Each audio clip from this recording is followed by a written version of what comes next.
Hi, I'm Josh. And I'm Sam.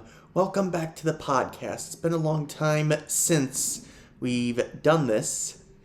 I even got myself a new pet. She may be napping right now, but she's always hungry for podcasts. Yeah, I think this is about what you expected to come back to. So, let's. Also we messed up the last episode, so we're redoing it. I'm gonna be honest, I don't think any of you even watched that one, so I doubt it'll matter. Alright, here goes. Still, as the vibration pulsed against him, Yoda felt loneliness grow. It was at least something to feel Obi-Wan's place in the Force. But how good it would be to sit down and Loneliness I experience. But how good it would be to sit down and talk together, to walk under the stars, perhaps to spar once again. That would be a delight he could almost not bear thinking about. And then another vibration came, and this one too was familiar. This one was hard and strong, and it pulsed fiercely. In its rhythm it carried arrogance. In its rhythm it carried darkness. And in its rhythm it carried, this was the first time that Yoda had ever noticed it, terrible, angry, despairing loneliness. Loneliness. It was Anakin, or what had become of him. Wow, you only just now noticed that Anakin is lonely in his new life as Vader. 19 damn years. So, It wouldn't be. Yeah, it's not as bad as Boba Fett realizing he had a granddaughter 50 years after he abandoned his original daughter because Boba Fett decided to go to the store and buy milk. indeed. Or what it be. By the way, we'll get to Aelin and Sintas and all the others soon enough. And he was in pain, and the remedy he used to soothe himself was pain. The pain of both others and himself. Yoda brought his hand to the center of his chest. Then the two vibrations met, and their pulses fought across the back of the Force. And that was when the searching droid suddenly came up from the lowlands, hovering over the sand, moving quickly above the flood line. How could he not have sensed it? Automatically, Yoda's hand dropped the cane and went to his belt, but no lightsaber had hung there for a very long time. Okay, so this is the kind of weird thing. You see, this falls on from when. Oh, I was just gonna say, yeah, Yoda's lightsaber got left in the Senate chamber. Must have found it and burned it. But it's in the book of Boba Fett. Luke almost gives Yoda's lightsaber to Grogu, which means that Yoda must have built another lightsaber while he was on Dagobah. So this must take place before Yoda did that. Yeah. Left it in the floor. Left it in the floorboards in my house. I did. Hee.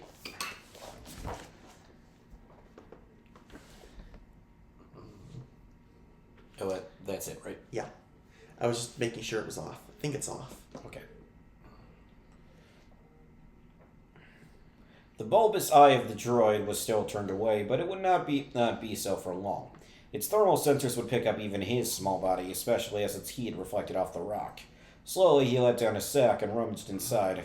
Obi-Wan's small pot, cool to the touch. He rubbed his hand across its side and sensed his Padawan one last time. Then he slowly set the pot on the ground. The thermal sensor of the droid flashed from blue to red. Its bulbous eye began to swivel his way. Yoda closed his eyes and felt the Force flowing beside him, flowing into the rock, flowing around Obi-Wan's small pot, and flowing into the sand beneath his feet. The sand, which rose up as Yoda raised his arms and then flung himself at the droid as if in a fierce wind, and swirled around it in a blinding storm. And then Yoda raised his right arm even higher. He paused for a moment and then lowered his arm toward the droid, and Obi-Wan's pot flew through the swirl of sand and into the bulbous eye, shattering it in a rush of sparks. The explosion that came next was expected. These droids always had a self-destruct mechanism to use once damaged. The cries from the swamps below were loud and long. Explosions were unusual in the Dagobah system. Even from this far away, Yoda could hear the scurrying of small feet and the fluty flutterings of reptilian wings. and they lasted longer than it took the pieces of the droid large and small to fall from the sky. Yoda picked up his cane and went to what remained. The pot was gone, disintegrated no doubt. And it was right at that exact moment, that Yoda felt Obi-Wan grow suddenly stronger, and stronger, and stronger, and then move in a quick burst into the netherworld of the Force. By the way, in case you're curious, the netherworld of the Force is the Star Wars equivalent of heaven. Chaos is the Star Wars equivalent of hell. It's also referred to as the Void, or just hell, hence why Han can say, "What the hell are you doing?" and "I'll see you in hell." Apparently Corellia's got like 9 different hells, which I think is a reference to Dante's Inferno, but we're getting off topic. And Yoda felt Anakin fall even more deeply into painful loneliness. Loneliness so terrible that Yoda almost felt pity for him. He almost wished he could speak to him, to tell him he needn't be so lonely after all. Yoda looked down at the ground, and there was the handle of the shattered pot. Somehow it had survived. But Obi-Wan was gone from this world. Yoda felt himself lower to the ground. Obi-Wan and Anakin. If only what had happened to Anakin had not been shadowed and hidden from them all. No, that was not true. If only he had perceived the path. That just reminds me of Obi-Wan Kenobi series. He's alive, Obi-Wan. Anakin Skywalker is alive. Which does raise the question, if Obi-Wan couldn't sense it, did it take Yoda a while to figure it out? And once Yoda did figure it out, did he try to send like some kind of telepathic message to Obi-Wan?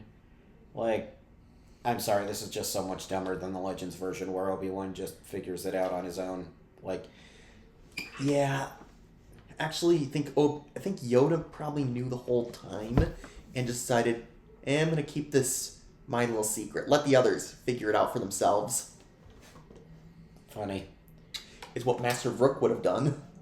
Indeed.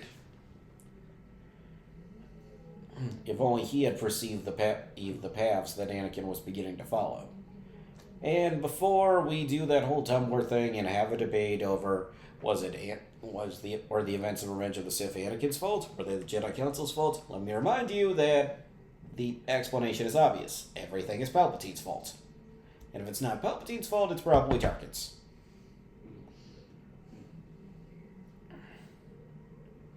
It was his own feeling. That was why it would have been so important.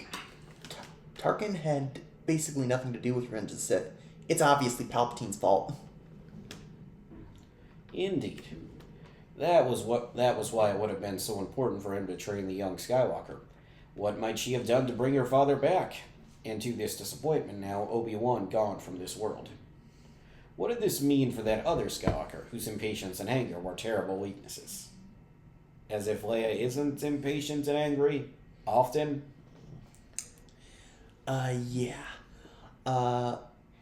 Basically, Luke is probably going to be the one warning Han about the fact that Leia is going to refuse him harshly, instead of Luke saying, I'm not warning you as Leia's brother, I'm warning you as a friend, don't do this. Yep.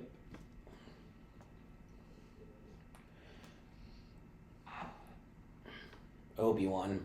For Yoda, the galaxy was so rapidly becoming emptier and emptier. Perhaps that was why he did not sense the 2 new droids until they were almost upon him, drawn by the obliteration of their comrade. And why did they not immediately start broadcasting a signal and... I think we learn from a certain point of view, Empire Strikes Back, that after witnessing the devastation of Hoth, the Imperial officer in charge of the probe droids decides to just delete all the information regarding Dagobah out of pity for the rebels or something like that. We'll get to that in, I don't know, like a year. Because after we're done with this, which is still going to probably take us another few months, then we got Tales from the Mos Eisley Cantina. Do you still want to do that one? No. Okay, do you still want to do all the from a certain point of views for both of the... from a certain point of views for Empire Strikes Back and Return of the Jedi? Yes. Okay, good, because I found a library that has both of them, so... Yeah, would that be the same library where I get my Star Wars books from? Oh, actually, no, this is... I drove out to the one that I used to go to as a kid, and I found the old Clone Wars DVDs are still there. Now that we have a DVD player and a Disney Plus subscription, kind of renders the whole thing redundant. Yeah, well, that's not important. Let's get back to it. Right. Sorry to get off topic.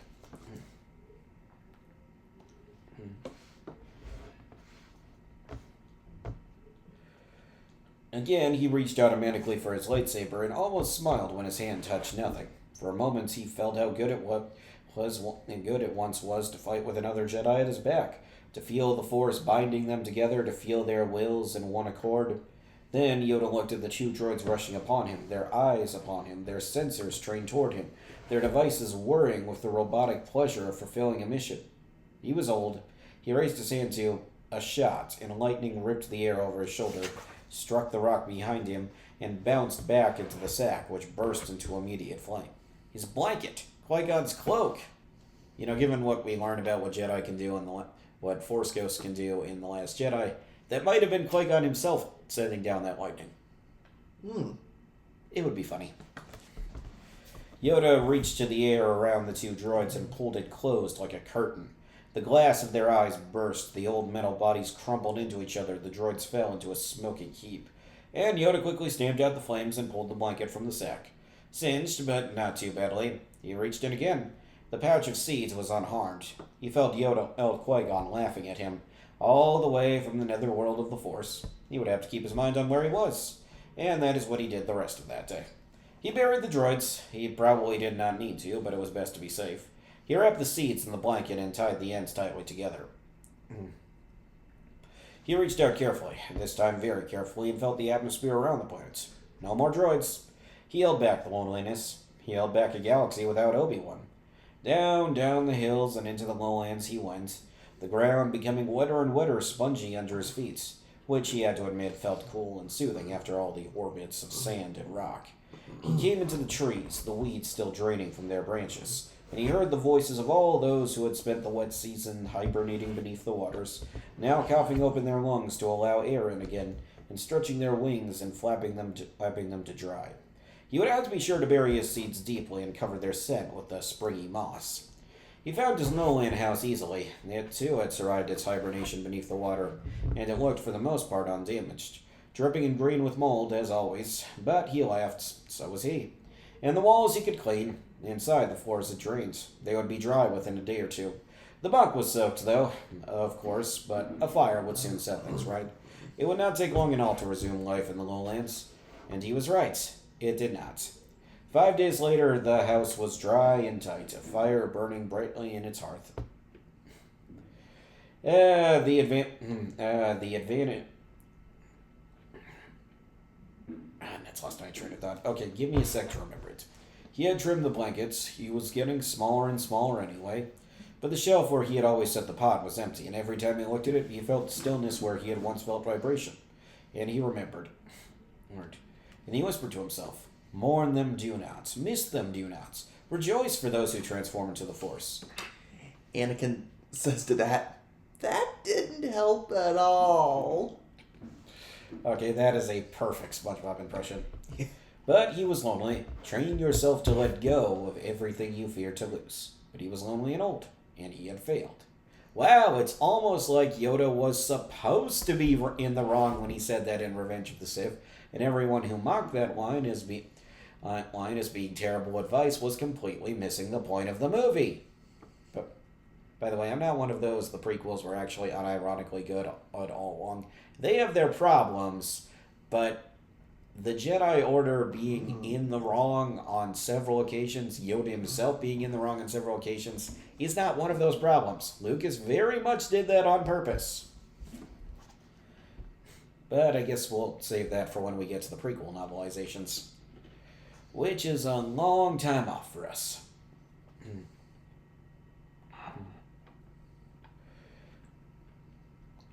He had not seen the paths the young Padawan Anakin had begun to take. He had missed his chance with the young Skywalker, and what would happen with his other reckless Skywalker, the one who was angry as his father had been?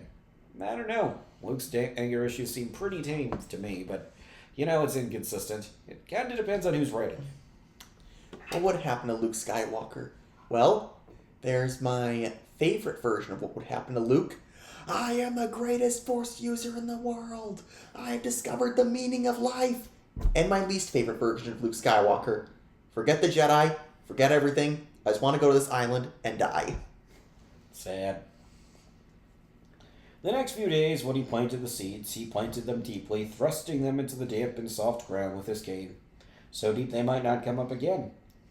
Symbolism? But he gathered the moss from the branches and covered the plots, and when he had finished, it looked as if nothing at all had been planted there, as if nothing would come up from that effort. Nothing at all. Yeah, definitely symbolism. Nothing at all, nothing at all. The night he finished, Yoda sat in front of the fire, and he was lonely. And he missed, more than he could say, old friends now gone.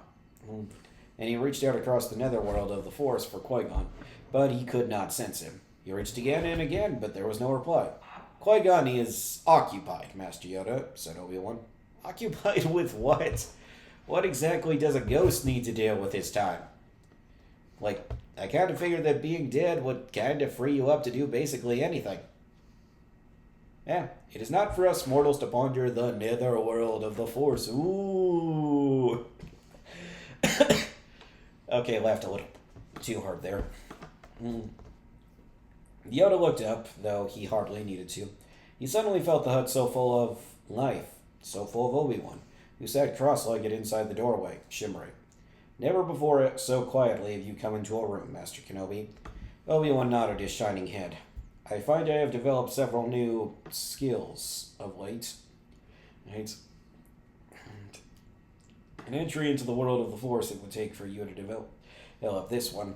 As you say, Master. Yoda crossed the room and sat down beside his bunk. It was no longer as damp as it had been. I am old, Master Kenobi. 900 years is old, he agreed. I think I might have... Actually, I thought about what Qui-Gon could be up to in the netherworld, chatting with other Force ghosts that have welcomed Qui-Gon there as the first Force ghost in 1,000 years, or a bit earlier than 1,000 years, or...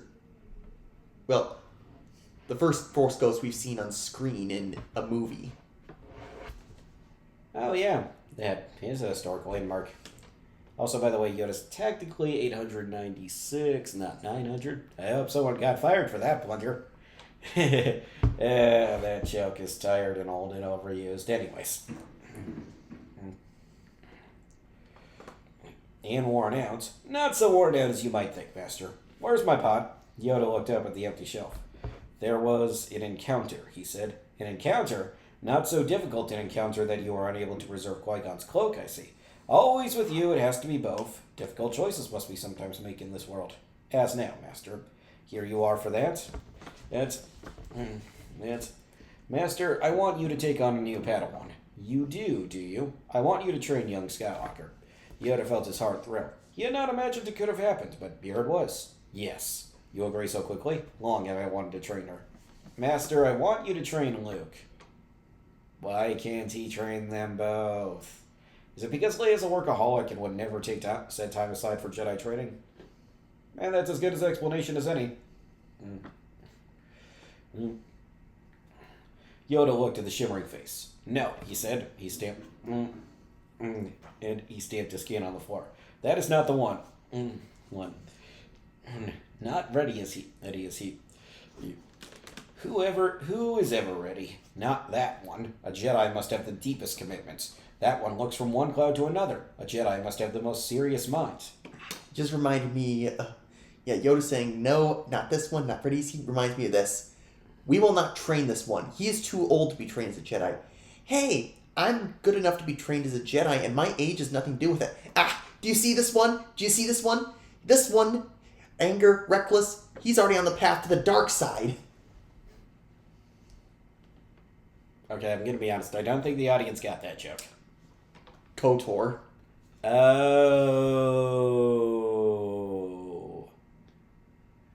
Speaking of which, get ready for the bonus content. That one cannot keep his mind from his speeder. Okay, I'm gonna be honest, Yoda. I don't like the idea that as a guy with ADHD, I would be prohibited from being a Jedi. Slash J, everyone, slash J. Not him, her. Master, he will not finish what he begins. He is reckless, Master, and well we know the path a reckless one will set his foot. The shimmering Obi-Wan sat down on the bunk beside his old master. This is damp, said Obi-Wan. Bother you this damp still, Master Kenobi? You will be surprised, Master.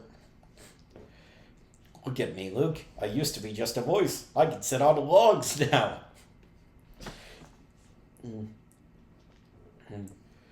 For 900 years old, no more surprises are there.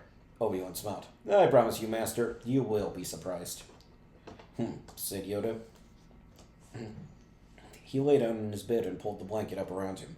Already come the time is to be with you. Already come the time is to become one with the Force. Obi-Wan shook his head. Not yet, he said. And to tell me this, you are the one? Obi-Wan spread his arms wide, almost as if he would embrace his old master. I am the one to tell you this, he said. Impertinent still. Yes, Master. A long silence. The other Skywalker would train. She is ready. Obi-Wan shook his head again. Oh, demanding now we have become, have we? Said Yoda. Forgive me, Master. And if I try to teach this rash, this impatient, this mindless boy the ways of the Force and fail, what then? Obi-Wan smiled. I seem to remember an old master of mine who liked to say something about trying. Said Yoda, and drew the blanket up closer. He closed his eyes, and Obi-Wan waited. Send him to me, then, said Yoda in a voice quiet as a whisper. Obi-Wan tucked the blanket under Yoda's chin. And Obi-Wan? Yes, Master. Sorry about the pot, I am. It was old and ugly. Yoda opened his eyes. So am I. No, Master. Look, Master Kenobi. Look. Old and ugly. What say you? Obi-Wan leaned down close. A luminous being, he said. Said Yoda, and closed his eyes again. Annoying one's own words to use against him. A bad feeling I have about that. But Obi-Wan was already gone. And Yoda nestled deeply into Qui-Gon Jinn's cloak. He would sleep now, at least. He would try to sleep, his eyes opened. He probably would not sleep. It was not what he had wished for, not at all. Still, for the first time in a long time, he was eager for the next day. Excited I am to act the crazy one. Test his patience. You have already been testing my patience by acting crazy. I'm sorry. I will take any excuse I have to reference the quote apart. Just look at my reflexes. How? See an imaginary friend? If so, I look the way this friend thinks. Maybe I should ask for my old... This means I get 3 wishes, right? Maybe I should ask for my old job back. Maybe with an executive party. Okay, I'm sorry. I got too nostalgic. Okay. I got delivered. I'll stop. I will stop. I promise. Palpatine by Ian Doesher. Enter Emperor Palpatine, having received news from Darth Vader of Obi-Wan Kenobi's death. Alright, time for your impressions. Wish me luck. Communication have just been received, even better than my fantasies conceived. Darth Vader, my apprentice and my tool, the intimidating fist by which I rule, have told me of Kenobi's swift demise, which news have struck me with profound surprise. Upon the Death Star, the Empire's latest threat, the battle was borne out, the old foes met. Kenobi, feeble, elderly, and weak. Pot, going. Hello, Pot. I'm Kettle. Anyways.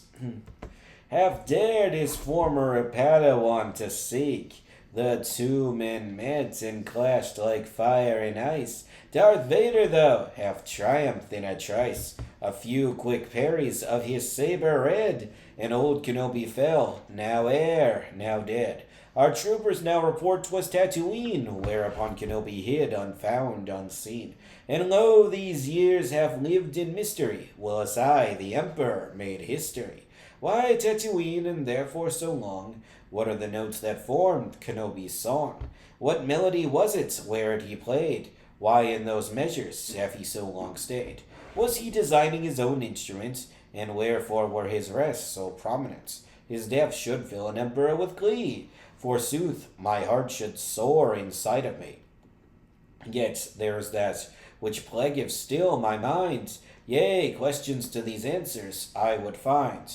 For instance, there is this that still perplexes, a riddle that, with obfuscation, vexes. Darth Vader saith that, at the very time, the second when he hath performed this crime, when his lightsaber struck Kenobi's robe, the Jedi's body vanished from the globe, not slain precisely, nay, but disappeared, which is enough to make ye and me afeard. Oh, come on, Palpatine, you're an expert on the Force. You've got to know how Force Ghosts work at this point, right? Then, too, there are the final words of his, which Vader hath conveyed, as 'twere a quiz. If thou dost strike me down, even now, even here, I shall more great and powerful appear than e'er thou hast imagined possible. These words are each like needles in my skull. Is this simple lie or Jedi trick? Is this the Force's might? Have I been thick? Is there aught that can make Kenobi live? Is there relief that logic yet can give? And even if Kenobi's dead and gone, another worry still comes hard upon. Although this wretched Jedi is destroyed, by Yoda is mine intellect annoyed. Where hath the errant coward fled? Somewhere within the galaxy his head doth wait to meet an emperor's dark rage, unless the weakling hath expired from age. If Yoda and Kenobi were alive, and somehow did our Jedi Purge survive, I mean, come on, it's not like they're the only ones. What else exists of which we're unaware? Here, what threat shall come by land or sea or air? I would be certain of our dominance. I would have proof of mine own prominence. For surety I'd give the universe. Yet questions dog me like a witch's curse. Okay, not gonna make a Night Sister reference. That's too cheap even for me. The answers to these things are still unknown, and doubts within my brain make endless drone. With mocking voice that speaketh, Palpatine, couldst thou not wipe thy rivals from the scene? Kenobi's death then gives but poor release, since worries do pursue me, sans surcease. These matters shake me, though I should rejoice, thus hear the proclamation of my voice. This moment marks a time that I shall savor. From now the Empire's power nearer shall waver. Today begins an era of resolve, as fully unto darkness we evolve. No slip of our foul purpose shall we know, no misstep shall e'er threaten to overthrow. No hidden Jedi plot shall give us pause, no vile uncertainty shall stay our cause.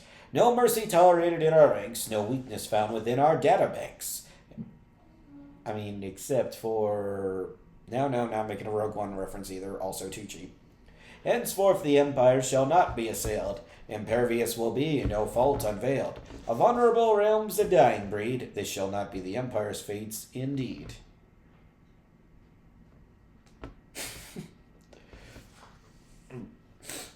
I shall have full control, whatever come, and strike mine enemies both deaf and dumb.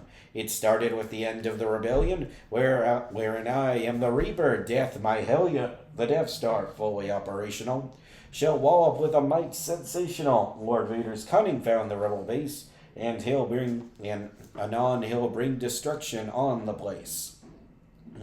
By the Death Star shall the rogues be apprehended, its list of massacres shall be extended. 'Twas Jedha, Scarif, and then Alderaan. Don't forget Spare, or is it called Horus? I always get them mixed up. Next Yavin 4, with rebels found thereon. The triumph cannot happen soon, Brought to its knees, the galaxy shall bow. Come, Death, and let the rebels know thy might. Thou ever wert our ally in a fight. Thou art the rider, the Empire is my horse. A horse? Thou showeth all the dark side of the Force. Would explain why everything is gray. Thou art our strength, our talisman, our sign. Thou art supreme, and thy full strength is mine.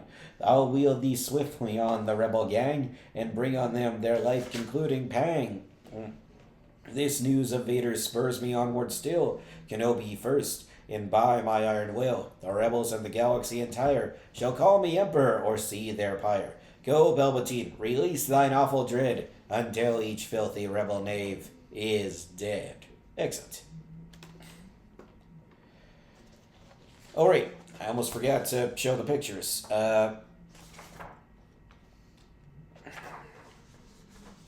So, quick peek at this handsome fellow. And then we move on to Sparks by Paul S. Kemp. Paul S. Kemp. I remember him. He wrote the book Deceived from the Old Republic, which cataloged the story of Darth Malgus. Whoa, that's a deep cut. Nice.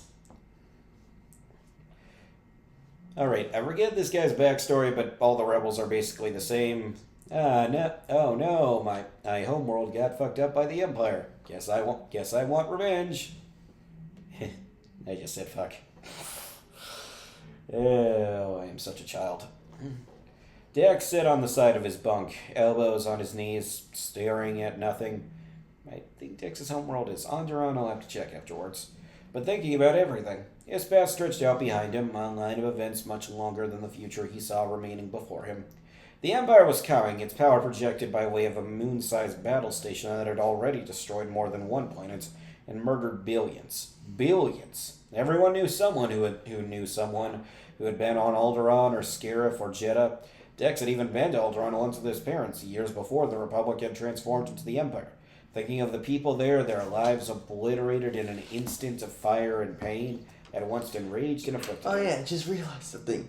I knew a friend who watched the destruction of Alderaan, his home planet, on the Death Star's viewing bridge. After that moment, he planned to defect to the Rebel Alliance. Well, what happened to him? He died on the Death Star. So, he experienced two tragedies in a few moments. Well, I mean, it wasn't a few moments. It's not made very clear over how much time A New Hope takes place. It could be several months, it could just be a few weeks, maybe a few days. It is not clear at all. And horribly, horribly inconsistent. But hey, cheer up, Dex. At least everyone on Alderaan died a peaceful death. And you're next! Spoilers. It was an atrocity, and he wanted the Empire to answer for it. Yeah. Also, don't worry about the whole thing. Don't worry about how painful the death of Alderaanians would feel when we blow up Alderaan. It'll be quite like this. Oh wait, what's that big glowing laser in the sky? Yeah. 1 second you're alive, next you're in the netherworld of the Force.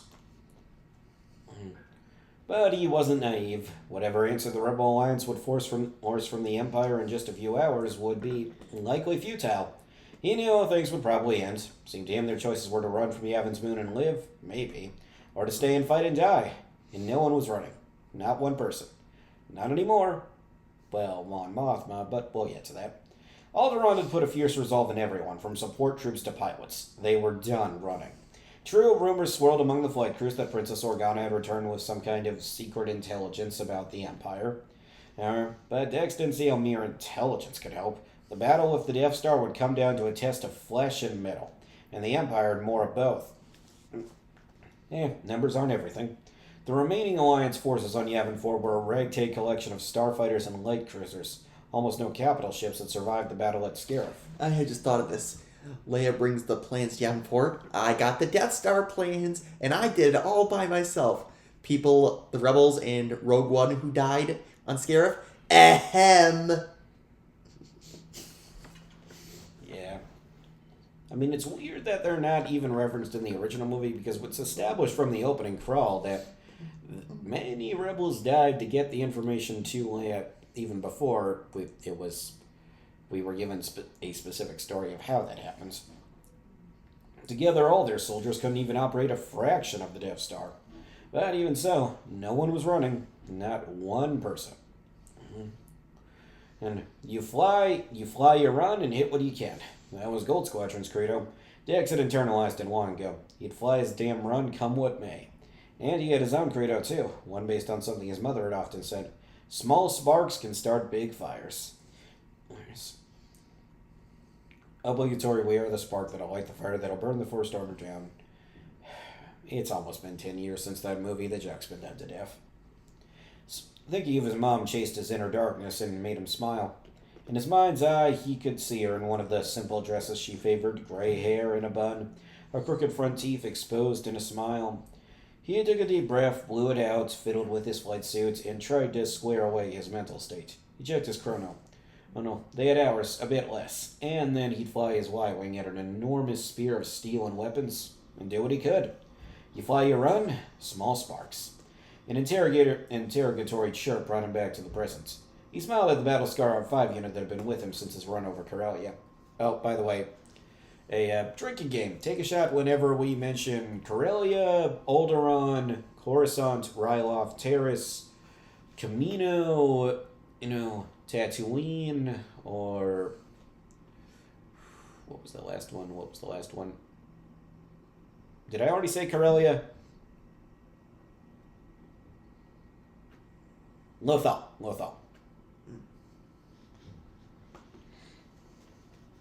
Oh, Nar Shaddaa.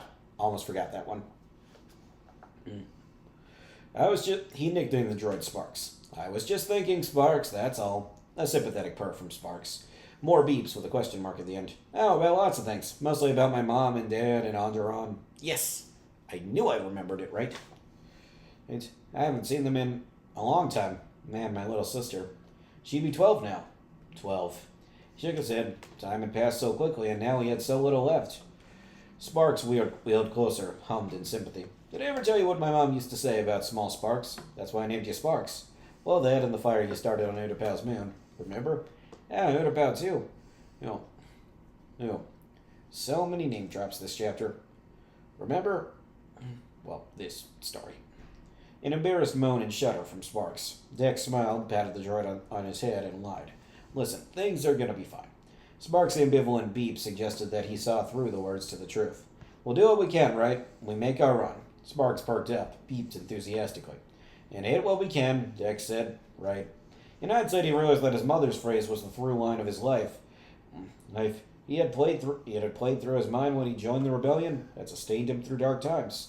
He joined knowing that things looked bleak, but he'd always fancied himself a spark, always imagined himself starting the big fire. But it appeared not. Instead, it looked like things would end on a backwater moon. Hey, we can't all be the protagonist. Or at least not the protagonist of the important stories. A voice carried over the station's intercom.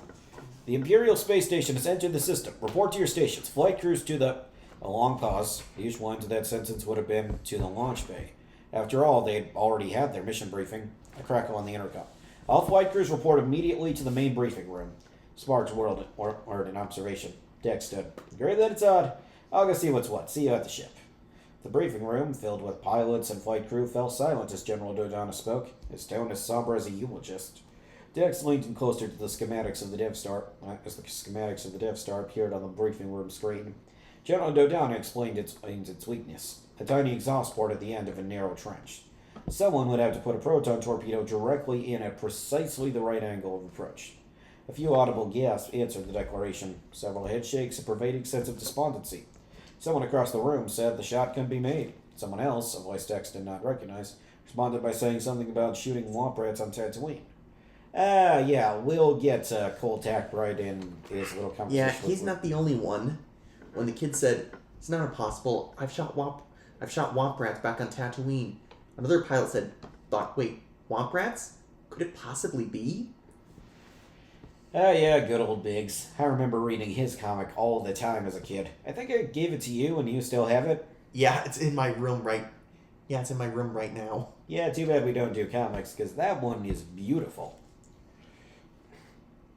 Dex filtered it out. He had already committed the details of the briefing to memory. He knew the shot could be made, and he figured he was just the pilot to make it.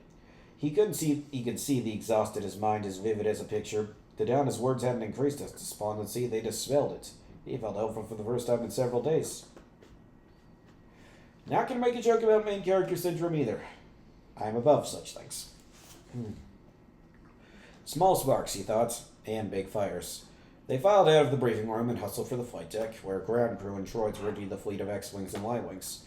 Dex hurried to his fighter. Sparks was already being lifted toward his sockets. The droid chirped and whirred a melody as Dex climbed into his cockpit and started the system check. He felt like he was floating, already flying, already dropping a torpedo down the bunghole of that Imperial station, and saving the rebellion. Davish called up from the flight deck. Oh hey, it's Pops Creel. He was in his flight suit, his helmet in his right hand, the standard grin pasted on his time-worn face. You gonna be a hero today, Dex? Dex smiled. Gotta be someone, Davish. I suppose it does, Davish said. I'll see you up there. Right behind you, Davish said, and hurried toward his ship. Dex went through his pre-flight checklist quickly, saw that all was in order. Oh yeah, I just thought of this. About that quote, you gonna be a hero today? Yeah, probably. Nice. Sparks beeped the OK. The ground crew signaled that he was clear to go. He engaged the anti-grav and lifted off the pad. Let's get up there, Sparks, he said. The droid whistled, eager agreement. Alright, so fair warning, the next few stories are just going to be like I've seen reviews of Tales from the Mos Eisley Cantina where the biggest problem with the book is that it keeps repeating the Mos Eisley Cantina scene from A New Hope, except from different POVs. This book has the same problem with the Battle of Yavin. There are so many Rebel pilot stories. So, fair warning, yeah, this might get a little tiring after a while. Tiring, Dex, Tyree. I am a goddamn child. Dex broke Atmo, and the blue gave way to the black. Sparks ran through a quick instrument and a weapons check. Beeps that all was in order. He followed that with a word query about Dex's vital signs. You can see those? No, I'm fine, Dex told the droid. He was just giddy. He'd gone from hopeless to hopeful so quickly he was still spinning from it. He took a few deep, calming breaths. I'm just thinking, if that droid could see Dex's vital signs, what else could that droid see? I don't know, a skeleton? I'm not sure what the joke is here. Probably.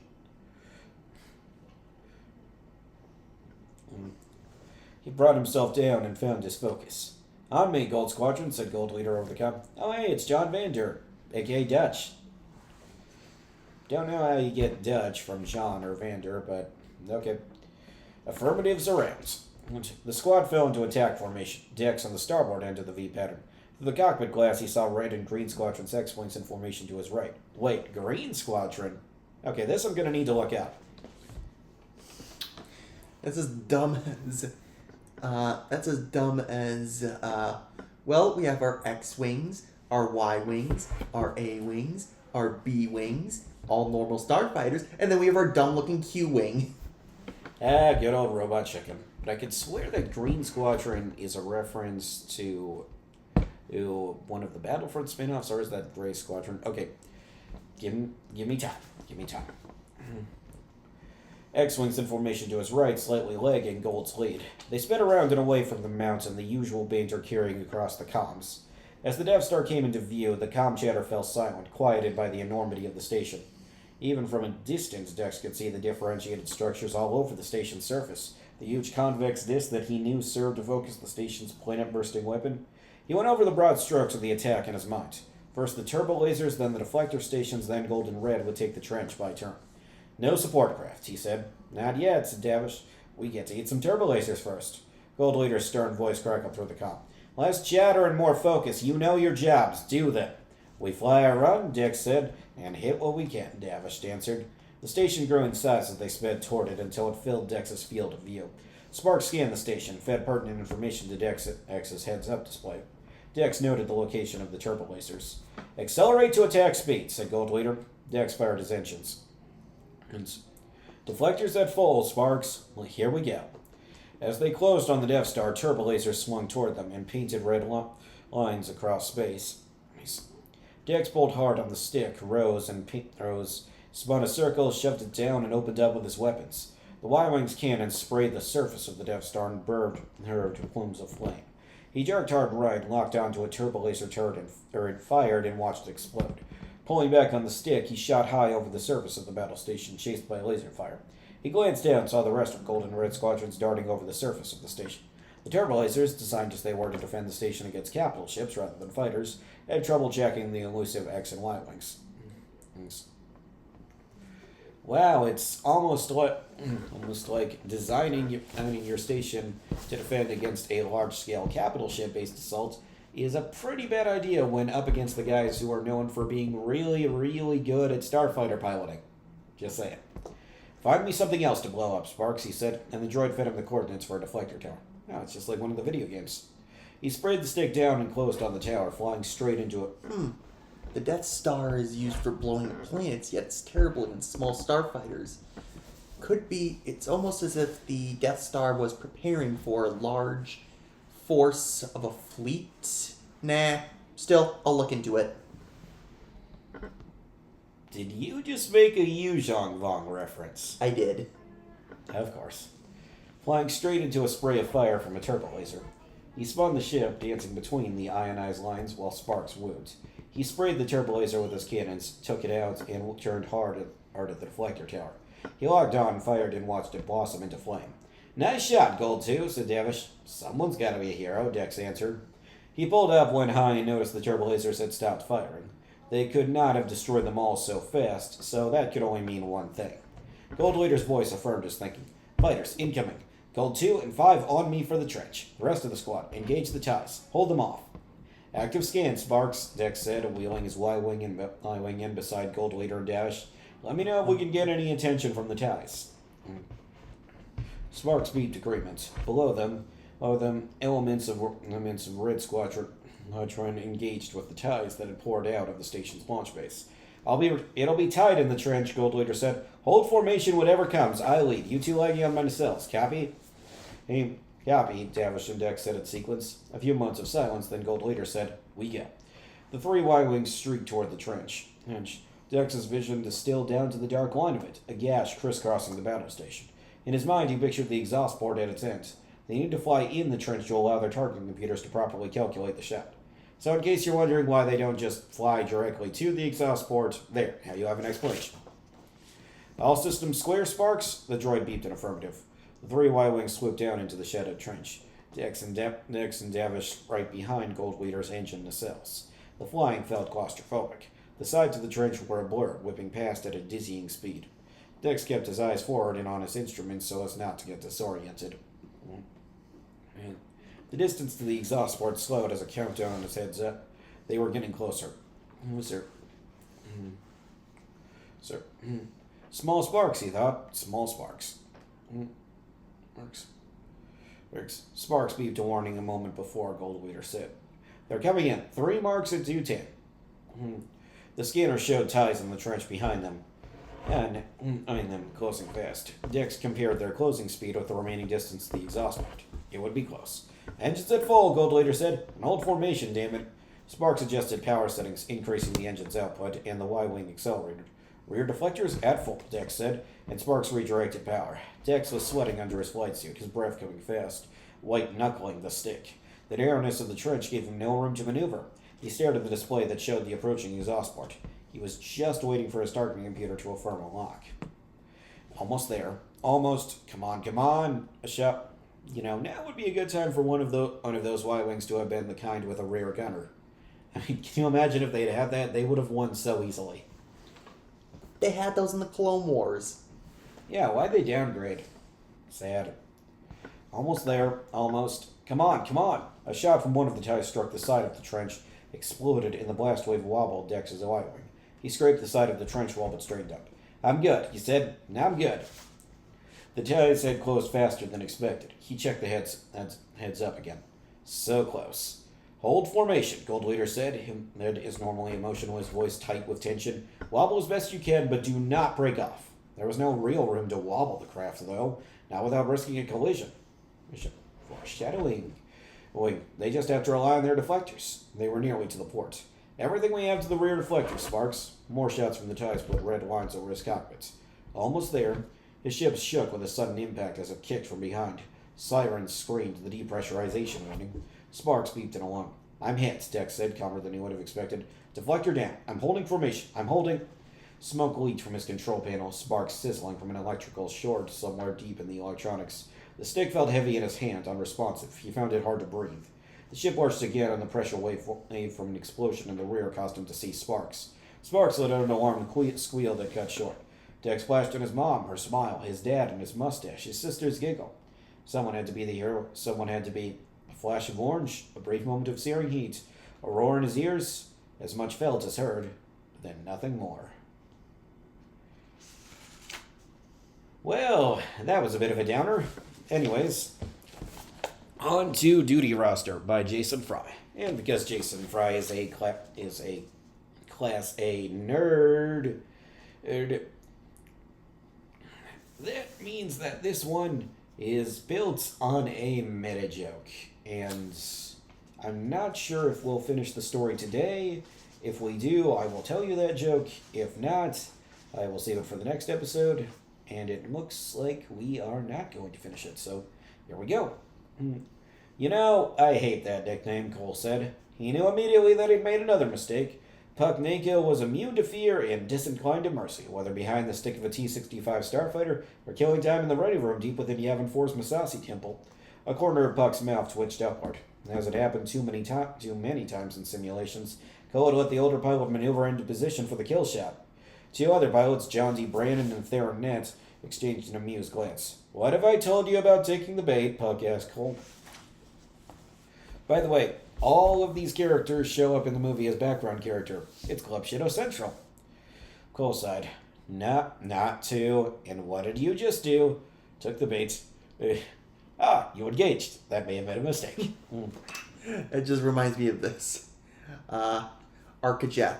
Ulik, what's the one thing I told you not to do? Infiltrate the Krath and join the dark side. And what did you do? Infiltrated the Krath and joined the dark side. And he did honor the dead guy's memory, too. I mean, that just rubbed salt into the wound. Took the bait. Can't you think of something else, though? I mean, we don't even look alike. You do to me, rumbled the Mon Calamari Crownjack Kalima. Okay, I think he's a new character. One lamp-like eye swiveling out, patching a leaking oxygen hose. But then you all do. Very helpful, Cal, Cole muttered. And you sound exactly alike. It's uncanny, really. I'd swear you are the same person.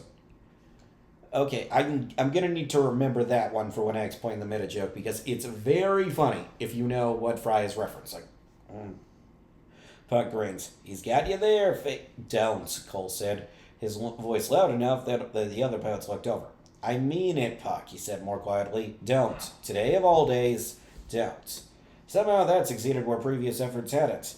Puck nodded and raised his hands peaceably. So what exactly did the kid say that set you off, Cole asked John D. In all the excitement, I missed that. Well, I just said that it's impossible to hit a 2-meter target with a proton torpedo, even with a computer. You may have noticed that when we read the New Hope novelization, it was Wedge that heard Luke say that. So I guess even Luke can't tell them apart, because that chapter was from Luke's POV. A glance passed between Puck and John D. What? Don't tell me you weren't thinking the same thing while Dodonna was showing us those schematics. With 70s computer graphics, too. The aesthetic is iconic enough for it to have sort of aged well. Maybe, John D. said. I'm guessing the kid thought it was possible. What did he say? The door opened and other pilots began entering the room in 2s and 3s. Cole spotted Biggs Darklighter, a newcomer whose carefully groomed mustache was another of Puck's favorite targets. Grim gravel voice Elijah Grew, the talented, volatile Bren Quirce, and cool, analytically minded Wenton Shan. Okay, I'm sure at least some of these showed up in Rogue One. And trailing behind them, the last person Cole wanted to see, Wedge Antilles, the young pilot he was sure he'd been sent to Yavin 4, solely to bedevil him. Look, it was nothing, Cole told John T. Forget it. Really? Puck asked. A minute ago, you were having one of your fits. Rue, at the end of the line for the Captain Spencer, looked up absently. What's this about, Antilles? He began, then peered more closely at Cole. Oh, sorry. Cole knew his face was reddening even before the laughter began. Puck slung an arm around his shoulder. And that, Col Takbright, is why you are, and will always be known around here, as Fake Wedge. In his calmer moments, Cole knew that Dame had stuck for reasons beyond his superficial resemblance to Antilles. During mission briefings, Antilles limited himself to a few specific questions, while Cole wanted to know if Starfighter Command had analyzed all the alternatives. When things went wrong in the simulations, Antilles revealed telemetry, while Cole vented his rage on helmets and furniture. Even their helmets were opposites. Wedge is a mad green, and Cole's a riot of yellow racing stripes. Okay, I'll need to check the movie if that's also a reference to the props. Garvin Dreas, a.k.a. Dave, I'll never stop laughing at that, Red Squadron's craggy-faced, sad-eyed commander, had lectured Cole after his eruptions. So had General Merrick, who had died with too many officers at Scarif. Oh, man, that guy had glorious facial hair. And veterans such as Puck and John D. had tried to reinforce the message. Cole knew Puck's teasing was meant to help him develop thicker skin. Okay, if I remember the movie correctly, Puck dies almost instantly, so much for the hardened veteran. Cole had tried to be more like the pilots praised for their placid exteriors, pilots like Chan and Antilles. But inevitably, another feeling would steal over him as he lay in his bunk staring at the stone ceiling. Every day the Empire was devouring worlds for ore and fuel and murdering those who dared oppose it. Cole had watched in increasing agitation as evil crept across the galaxy until he realized he couldn't spend another day on his placid homeworld doing nothing. He had left Eucline with that night with some credits, a duffel bag, and a vow to avenge those the Empire had wronged. Maybe he'd lie in the darkness and think the rebellion's problem wasn't that Col Takbright was too angry. Maybe it was that maybe it was that people like Wedge and Tilly's weren't angry enough. Not sure how the Jedi would feel about that. Not sure how the Sith would feel about it either. Also, I'm gonna need to look up Eucline. That sounds interesting. The other pilots laughed, but the Antilles looked pained and turned away. Cole assumed he was embarrassed at being mistaken for the squadron's scapegoat. Rue, meanwhile, had abandoned the calf line. Sorry, Takbright, he said quietly. I wasn't trying to be funny. My mind was somewhere else, that's all. Forget it, Cole said, knowing this time Puck hadn't set him up. The next practical joke Rue played would be his first. John D. caught Cole's eye and inclined his head. Sit. Cole choked down his anger and did so. A moment later, until he settled into the chair next to him. I think it's time to switch things up, he said. Hey guys, it's me, Fake Cole. Cole's first instinct was to knock Antilles onto the floor and show the whole squadron the joke ended here. But Red Leader would arrive soon with the pilot roster for the Death Star mission, and Cole would be an easy cut if found brawling with a fellow pilot. And that wouldn't be right. Cole had earned the right to be part of the most important mission in Alliance history. Now he hadn't flown at Scarif. The last place in the squadron had gone to Petra and Gaul, who had died there. Watch out, Red 5. Where are you going? Man, poor guy. But Dreas had praised his performance in recent raids, and Cole had racked up patrols and recon missions. He just had to keep his cool and hope for the best. Takbright, you still haven't told me what the kid said. That was John D again, like a neck with a bone. Neck is a kind of dog, in case you're curious. Still, it was better than this embarrassed silence, or whatever torment Puck might think up next. He told me he used to bullseye some kind of varmint back home, and get this, a T-16. Biggs looked over and wagged a finger at Cole. Hey, don't knock T-16s. I learned to fly on them. If you can handle a Skyhopper, you can handle an X-Wing. Before Biggs grabs another ode to the galaxy's noble bush pilots, I want to hear more about the varmints, Puck said. Cole furrowed his brow. He called it a womp rat, whatever that is. Biggs turned so quickly that calf sloshed out of his cup. A womp rat. You're sure that's what he said? Would I make up a name like that? No way. It can't be. And the bromance reunites. And then Biggs was rushing for the door, nearly toppling Dreas as he entered the ready room, saw Dennis and Raul Sorel at his heels. Okay, 2 more names to look up. The squadron leader shot curious looks in Biggs' direction. Pilots tended to rush in when the old man arrived, not hurry out, then shrugged. Cheers scraped on the ancient stone floor as the pilot stood. Cole spotted the muscles of jaws working and fingers tugging at uniforms. These men and women would be all business in their cockpits. Yes, there were women in A New Hope. They were just conveniently off-screen. But this part made them nervous. These were the moments in which they'd learn who'd fly and who'd be left airside, to lunch for control yokes and triggers that weren't there. Eddie, Dreas said, save it for 0 hour. No one said, like that, huh? Can't say I blame you. Let's get to it. Y'all know we have more pilots than birds. Given our losses at Scarif, we're trying to figure out if we can even put green and blue squadrons together. Blue Squadron 2. Okay, this demands further research. I'd fly with anyone in this room, and you all deserve a place on this hop, but unfortunately that can't happen. Silence hung over the room. First flight, Dreas began. I'm flying lead. Theron, starboard wing at red 10. Puck, your port at red 12. All actors to the movie. As usual, Ned had no reaction, but Puck blew his breath out and nodded to himself, the first time Cole had ever seen him look nervous. Cole tried to think along with Dreas. Red Squadron's 12 X-Wings were divided into 4 flights of 3 starfighters each. Dreas normally flew with Ned and Sorel as his wingmates, since he'd subbed Puck for Rallo, and on likelihood he decided, Rallo, you'll lead second flight as Red 11, Dreas said. Wings are Brandon and Binley as Red 4 and Red 7. That wasn't a surprise either. John D. was a veteran, and Hart Binley had flown its own well at Scarif. Third flight, Dreas said, and Cole noticed eyes narrowing and postures growing rigid. Third and fourth flights were where Dreas had needed to make tough choices. Zal, you'll fly as Red 8. Wings are Naton and Porkins as Red 9 and Red 6. Dennis's only reaction was to nod briefly on Nazo, Naton, and Jack Porkins. Yes, Porkins is his actual name. His nickname is Piggy. 1 flight to go. Cole's eyes skittered over Antilles and Shan, Ruin, Corsair, and the other pilots of the bubble. Fort Flight will be led by the new kid, Luke Skywalker, Dreas said. That was not expected. The pilots muttered and exchanged startled looks. The Womp Rat kid? Cole demanded, drawing an exasperated look from Puck. Is that what we're calling him? Dreas asked. He'll fly as Red 5, assuming his simulator runs check out. Before anyone else has something to say, remember that without Skywalker, the princess would have been executed. And we'd be going up against that battle station with nothing but prayers. Alright, I think this is a good place to stop for today. What say you, Sam? Yeah. Alright.